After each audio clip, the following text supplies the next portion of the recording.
Whether you're just getting started in children's ministry or you're a longtime veteran, everyone should be up to speed on these 5 important things. Number 1, you are not babysitters. Of course, most would agree about this. Unfortunately, many times we don't act like it's true. You must truly understand that you're here to make an eternal impact in the lives of the kids you're serving.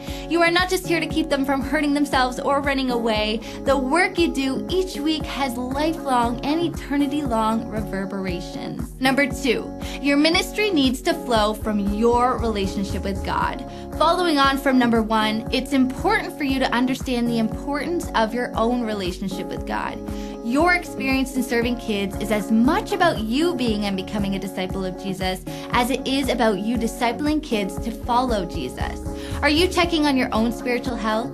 Are you listening to the truths you teach? Do you realize that these truths aren't only for children, they're also for every adult? Number 3, the gospel must be central to everything. Fun and games is good and great and must be in children's ministry, but it's not what we're all about. Everything we do needs to lead to the central truth of Scripture, the gospel.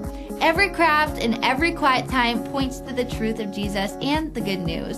When you teach a child about a story in the Old Testament, remember that it points to Jesus.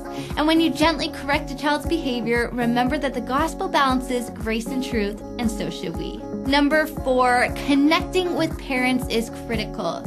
You need to know that while what you do is critically important, it's not what will make the biggest difference in the spiritual lives of kids. What the parents do will make the biggest difference, but parents often need and usually want to connect with what's happening at church in order to make the spiritual investment at home. Getting check-ins and calls from the adults who serve their kids is an important part of encouraging parents to be involved in the spiritual growth of their children. Number 5, you are important. This can't be overstated. You are vitally important to the mission of Jesus in this church. God works through servant-hearted people like you to help make disciples of the young ones in our church. You make it possible for each kid to have a personal relationship with someone who loves on them and teaches them about Jesus. It's often a child's leader in church that makes some of the most memorable impacts on their lives.